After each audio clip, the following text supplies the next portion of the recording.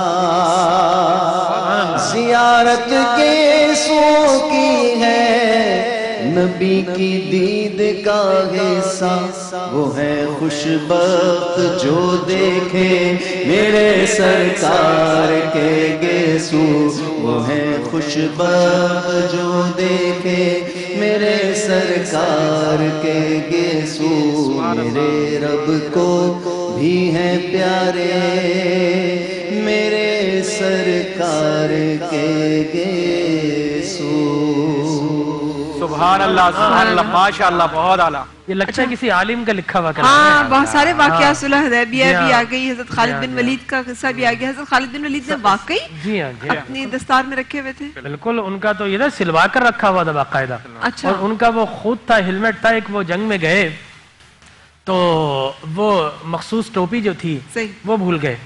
تو صحابہ فرماتے ہیں کہ ایک تیز رفتار سوار کالے رنگ کا لباس پہنا وہاں سے گزرا بہت تیزی کے ساتھ. تو ہم نے اس کو روک لیا, تم کہاں جا رہے ہو, کون ہو, کیسے ہو, جنگ کا موقع ہے. غالباً جنگ یرموک تھی. اچھا. تو جب انہوں نے اپنا ہیٹ اتارا, پتہ چلا خالد بن ولید کی زوجہ محترمہ ہے. اچھا. اور انہوں نے فرمایا کہ خالد آج جنگ میں چلے گئے, یہ ٹوپی بھول کر چلے گئے اور مجھے خطرہ ہے کہ کہیں ان کو شکست نہ ہو جائے, اس لیے میں ٹوپی پہنچانے کے لیے وہاں پر جا رہی ہوں. اچھا. اور ایک جنگ ایسا بھی موقع تھا کہ وہ ان کا خود نیچے گزر گیا اور لڑائی چھوڑ کر اس کو تلاش کر رہے ہیں. تو صحابہ نے پوچھا کہ اے خالد, تم لڑائی میں تم جنگجو ہو, سیف اللہ ہو, تم وہ لڑائی چھوڑ کر تم کیا تلاش کر رہے ہو؟ فرمایا کہ مجھے سرکار نے گیسو دیے تھے, وہ اس ٹوپی میں موجود ہے. خدا کی قسم تم یہ سمجھتے ہو کہ مجھے یہ جنگیں اپنی بہادری کی وجہ سے ملتی نہیں, مجھے جو بھی فتح ملتی ہے سرکار کے گیسوؤں کے صدقے میں ملتی ہے. سبحان اللہ. اچھا سر, میں نے آپ سے سوال کیا تھا, اب چونکہ ڈاکٹر صاحب نے کلام کر لیا تو آپ کی طرف سوال لے کے آتی ہوں. بد دعا بعض اوقات ہم بھی تو ہم کسی کے لیے نکل جاتی ہے, یا کوئی کر رہا ہوتا ہے, چھوٹی چھوٹی چیزوں پہ بد دعا دے رہے ہوتے ہیں, اچھا یہ ہو جائے, اچھا وہ ہو جائے. تو کیا اس کے بارے میں کیا حکم ہے؟ کیا دعا اور بد دعا بھی قبول ہوتی ہے, اور کس کس کی قبول ہوتی ہے, اور کس کس کی بد دعا سے ڈرنا چاہیے؟ دیکھیے یہ ایک ریلیٹو ٹرم ہے, دعا اور بد دعا. کسی نے کسی پر زیادتی کی ہو, ظلم کیا ہو اور اس کا دل دکھا ہوا ہو, تو اب یہ جو دعا کر رہا ہے یا کر رہی ہے, اصل تو دعا کر رہی ہے لیکن کسی کے لیے ٹرن ہو رہی ہے بد دعا.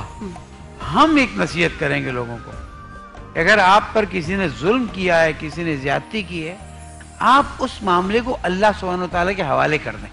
ٹھیک. فوض امری اللہ, فوض امری اللہ, ان اللہ بصیر بالعباد. اس کا نتیجہ یہ ہوگا کہ آپ کی زبان سے کسی کے بارے میں دعائے غیر خیر, میں شر نہیں کہوں گا, دعائے غیر خیر نہ ہو, دعائے ضرر,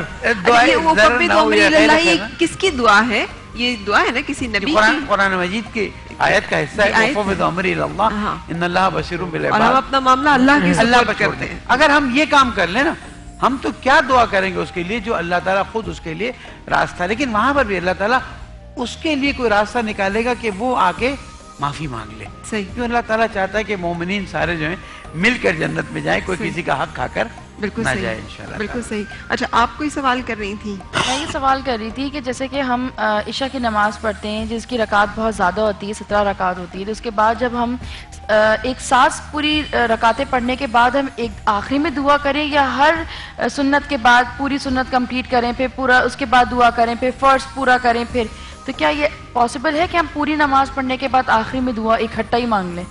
دیکھیں میں آپ سے بتاؤں, قرآن مجید برہان رشید کی آیہ مبارکہ فَإِذَا فَرَغْتَ فَانْصَبْ وَإِلَىٰ رَبِّكَ فَارْغَب, کہ جیسے ہی تم عبادت سے فارغ ہو جاؤ تو رب کی جانب رغبت کرو. رغبت سے مراد کیا ہے؟ آپ نے دعا مانگنی. اور فرمایا الدعاء هو العبادہ, کہ دعا ہی عبادت ہے. اور ایک حدیث میں آیا الدعاء مخ العبادہ, دعا عبادت کا مغز ہے. اور فرائض چونکہ خالصتاً اللہ کے لیے ہوتے ہیں, توحید خالص ہے, لہٰذا اس کے بعد آپ اگر دعا مانگیں گے تو یقیناً قرآن کا بھی یہی منشا ہے اور یہی مقصود و مطلوب ہے کہ دعا مانگنی چاہیے, اور دعا عبادت کا حصہ ہے. تو آپ فرائض کے بعد ایک مختصر دعا مانگیں جو رسول مکرم صلی اللہ علیہ وسلم کی سنت مبارکہ ہے, اور پھر اس کے بعد آپ جب پوری سنن اور نوافل سے فارغ ہو جائیں تو پھر آپ کمپلیٹ ہو کر دعا مانگیں. وہ دیکھیں کتنا خوبصورت ہے کہ آپ نے نماز پڑھنی ہے تو عربک, ٹھیک ہے نا, قرآن کی آیات تلاوت کرنی ہے, آپ رکوع میں جانا سبحان ربی الاعلیٰ, آپ سجدے میں رکوع میں جائیں گے سبحان ربی العظیم عظیم, التحیات پڑھیں گے, اپنی ساری عبادات بدنیہ پیش کرنے کے بعد اب فرمایا کہ اب پروٹوکول ختم کر دو, اب سارے کے سارے تکلفات دور ہو گئے, مانگ جس زبان میں تجھے مانگنا اچھا لگتا ہے, جس میں تجھے مانگنے میں لذت ملتی ہے, جس میں اللہ کی قربت معیت کا تجھے احساس ہو جائے, اور جس سے مانگنے میں تجھے یقین کامل ہو جائے, جس سے اگر تو مانگے تو عجز آئے, انکسار آئے, گڑ گڑا کر امن یجیب المضطر اذا دعاہ, کہ جب مانگنے والا اضطراب کے ساتھ, بے چینی کے ساتھ, بے قراری کے ساتھ اور دکھی دل کے ساتھ اور آنسو بہاتے ہوئے رب سے مانگتا ہے, تو جس طرح کون اسے پکار, امن یجیب المضطر اذا دعاہ, جب دعا مانگی جائے تو پھر اللہ تبارک و تعالی کون جو ہے وہ جو دکھی دلوں کو اور مضطرب قلوب کو اطمینان اور سکون اور طمانینت عطا کرتا ہے. لہذا اس طرح مانگی جائے, اور یقیناً جو بڑی دعا ہے وہ آپ ساری نماز کے بعد اور ایک مختصر دعا فرائض کے بعد ہی مانگ سکتے ہیں. اچھا ایک اور چیز ہے جیسے کہ نماز, یہاں پہ بریک لے اچھا لیتے ہیں, بریک کے بعد ہم یہیں سے گفتگو کا آغاز کریں گے.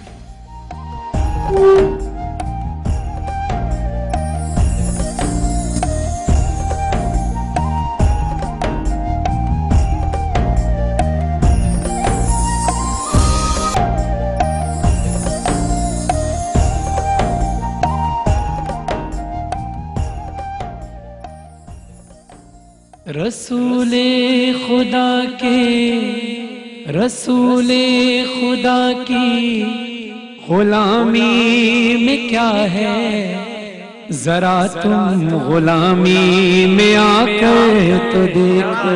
سبحان اللہ, آنا پڑے گا. رسول خدا کی غلامی میں کیا ہے, ذرا تم غلامی میں آ کر تو دیکھو. رسول خدا کی غلامی میں کیا ہے, ذرا تم غلامی میں آ کر تو دیکھو.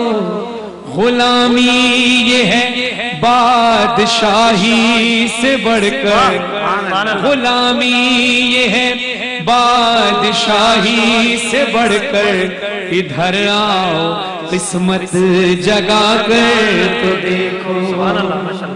ادھر آؤ قسمت جگا کر تو دیکھو. رسول خدا کی غلامی میں کیا ہے, ذرا تم غلامی میں آ کر تو دیکھو. رسول خدا کے غلاموں کے آگے, غلاموں کے یہ غلاموں کی عظمت پیش کرو, رسول کی عظمت تو بہت ہے. رسول خدا کے غلاموں کے آگے سر تاج داراں بھی خم ہو رہے ہیں. رسول خدا کے غلاموں کے آگے سر تاج داراں بھی خم ہو رہے ہیں. کسی تاجور کی حقیقت ہی کیا ہے, کسی تاجور کی حقیقت ہی کیا ہے. تم ان کی غلامی میں آ کر تو دیکھو, تم ان کی غلامی میں آ کر تو دیکھو. رسول خدا کی غلامی میں کیا ہے, ذرا تم غلامی میں آ کر تو دیکھو. وہ دیکھو دو عالم یہاں جھک رہے ہیں, وہ دیکھو دو عالم یہاں جھک رہے ہیں. وہ جن و بشر سب یہاں جھک رہے ہیں. جو تم کو بھی ہو, جو تم کو بھی ہو, جو تم کو بھی ہو فیض پانے کی خواہش, جبین عقیدت جھکا کر تو دیکھو. جبین عقیدت جھکا کر تو دیکھو. رسول ہم سے پوچھا جاتا ہے کیا فائدہ رسول کی غلامی کا؟ صرف اللہ کی بات کرو, اللہ ہی کی عبادت کرو. عبادت ظاہر ہے اللہ ہی کی ہے, مگر اللہ کا پیغام دیا کس نے؟ رسول خدا نے. عبادت تو اللہ کی, لیکن ادائیں تو حضور کی. بے شک بے شک. تو پھر جس نے جاننا ہے کہ رسول خدا کی غلامی میں کیا ملتا ہے, ذرا تم غلامی میں آ کر تو دیکھو. رسول خدا کی غلامی میں کیا ہے, ذرا تم غلامی میں آ کر تو دیکھو. دیکھیے گا کتنا خوبصورت شعر پیش کر رہا ہوں. نجم صاحب کلام لکھتے ہیں کہ محبت کا دعویٰ تو آسان ہے کرنا, محبت کا دعویٰ تو آسان ہے کرنا, ہے مشکل مگر نجم الفت میں مرنا. حسین ابن حیدر کی مانند یاروں حسین ابن حیدر کی مانند یاروں محبت میں سر کو کٹا کر تو دیکھو محبت میں سر کو کٹا کر تو دیکھو رسول خدا کی غلامی میں کیا ہے ذرا تم غلامی میں آ کر تو دیکھو ارے غلامی یہ ہے بادشاہی سے بڑھ کر غلامی یہ ہے بادشاہی سے بڑھ کر ادھر آؤ قسمت جگا کر تو دیکھو سبحان اللہ سبحان اللہ ماشاءاللہ بے شک سوال میں نے بہت اچھا آف ایئر بھی میں نے کہا لائیو بھی کر دیتا ہوں ہمارے آڈینس بھی اس کا فائدہ اٹھا لیں مزارات اولیاء مزارات صحابہ پر جا کر بھی ہم دعائیں مانگتے ہیں تو کیا وہاں جا کر دعائیں مانگنا آپ قرآن و حدیث کے حوالے سے جواب ارشاد فرمائیے. دیکھیں میں تو سب سے بڑا مزار پر نور تو تاجدار کائنات صلی اللہ علیہ وسلم کا آپ نے فرمایا منظار قبری وجبت لہو شفاعتی کہ جس نے میرے قبر کی زیارت کی میری شفاعت اس پر واجب ہو گئی. اور میں سمجھتا ہوں کہ انبیاء کرام کے تبرکات اور ان کا بڑا مقام ہے تو جہاں انبیاء کرام کے جسد اطہر آرام کر رہے ہیں اور پھر انہی سے فیض لے کر اولیاء کرام وہاں پر آرام فرمائے تو ان کی کیا شان ہو سکتی ہے. حضرت ابراہیم علیہ الصلوۃ والتسلیم جس پتھر پر کھڑے ہو کر کعبۃ اللہ کو تعمیر کرتے ہیں تو میں کبھی کبھی مقام ابراہیم سے پوچھتا ہوں کہ تو پتھر ہے, پتھر تو بڑا سخت ہوتا ہے, یہ تو نرم کیسے ہو گیا, تو نے نبی کے قدموں کو کیسے چوم لیا. تو ابراہیم کے نشان قدم کہتے ہیں کہ اگر میں نبی کے نشان قدم کو نہ چومتا تو میاں میرا نشان کہاں باقی رہتا. لہٰذا میں نے بچت اسی میں سمجھی کہ نبی کے نشان قدم کو لے لو, اب آفات آئیں, بلیات آئیں, انقلاب آئیں, زلازل آئیں, حادثات آئیں, میں باقی رہوں گا, اس لیے کہ نبی کا نشان قدم لے لیا ہے. تو ہم جو صفا مروہ سے دوڑتے ہیں یہ اللہ کی ولیہ کی سنت مبارکہ ہے. تو یقیناً اور حضور اکرم صلی اللہ علیہ وسلم معراج پر گئے کثیب احمر کہ آپ نے زیارت کی, وہاں پر کیا ہے انبیاء بنی اسرائیل اور اولیاء بنی اسرائیل کے قبور ہیں. لہذا حضور اکرم صلی اللہ علیہ وسلم تو عام قبر پر جانا رسول اکرم صلی اللہ علیہ وسلم کی سنت مبارکہ ہے. اور وہ ہے نا کہ جس نے 3 مرتبہ سورہ اخلاص پڑھی ان کو تحفہ بھیج دی, اللہ تبارک و تعالی اس سارے قبور کو بھی بھیجے گا اور اس کا مجموعی ثواب اللہ پڑھنے والے کو بھی عطا فرمائے گا. چنانچہ یہ تو بہت بڑا موضوع ہے, آپ سنتے جائیں, اس کے لیے تو ٹائم چاہیے لیکن وقت آپ کو مجھے پتا ہے کہ ایک ہی جملہ ایڈ کروں گا, خصوصاً قبر سید الشہداء امام حسین علیہ السلام سبحان اللہ کیا قبت کے نیچے جو دعا مانگی جائے وہ مستجاب ہے. بالکل صحیح. میں یہاں پر چونکہ وائنڈ اپ کرنا ہے مجھے, آپ سب کی اجازت اور تشریف آوری کا شکریہ ادا کرتے ہوئے اللہ سے ڈرتے ہوئے اور رحمت کی امید رکھتے ہوئے اللہ سے دعا کرتے رہو. اور امید اور خوف کی کیفیت کا ذکر ہو رہا ہے. رسول پاک صلی اللہ علیہ وسلم کی ایک حدیث مبارکہ مجھے یاد آ رہی ہے کہ ایک شخص اس کے بال گرد و غبار میں اٹے ہوئے ہیں, سفر کر کے آیا ہے اور وہ پکار رہا ہے اے میرے رب, اے میرے رب, اے میرے رب, لیکن رب اس کی پکار سنے تو کس طرح کہ اس کا نوالا حرام کا, اس کا کپڑا پہننا حرام کا, اس کا گوشت حرام کا. سو ایک چیز جو ہماری دعاؤں کے راستے میں آتی ہے وہ حرام ہے, سو جس کو ہمیں اپنی زندگی میں اگر دیکھ لیں کہ اگر وہ شامل نہ ہو تو مستجاب الدعوات ہر انسان ہو سکتا ہے. اللہ تعالیٰ ہر پکارنے والے کی پکار کو سنتا ہے. وائنڈ اپ ہم نے کرنا ہے اور اجازت آپ سے لیں گے. کل انشاءاللہ 27 کی رات ہے اور میں اور فرحان بھائی دونوں آپ سے مل رہے ہیں 10 بجے سے لے کر انشاءاللہ. ایک چیز کی وضاحت فرمائیے کہ مزارات پر جا کر رب سے مانگنا ہے اور ہمارا مقصود ہوتا ہے کہ اولیاء کرام کی معیت میں جا کر, کہ ان کے قرب میں جا کر مانگتے اللہ ہی سے ہے. صحیح, ٹھیک ہے نا, ان سے مانگنا جو ہے ہمارا مقصود نہیں, اللہ ہی سے مانگتے ہیں اور ان کا وسیلہ دے کر مانگتے ہیں. ٹھیک جناب, تو اجازت آپ لوگ ہمیں دیں گے انشاءاللہ. کل ملاقات ہوگی 10 بجے رات کو. اللہ حافظ. جی جی. مصطفیٰ جانے رحمت لاکھوں سلام, شمع بز میں ہدایت لاکھوں سلام, شمع بز میں ہدایت لاکھوں سلام. جس سوہانی گھڑی چمکا کا چاند جس سوہانی گھڑی چمکا طیبہ کا چاند جس سوہانی گھڑی چمکا طیبہ کا چاند اس دل افروز ساعت پہ لاکھوں سلام مصطفیٰ جان رحمت پہ لاکھوں سلام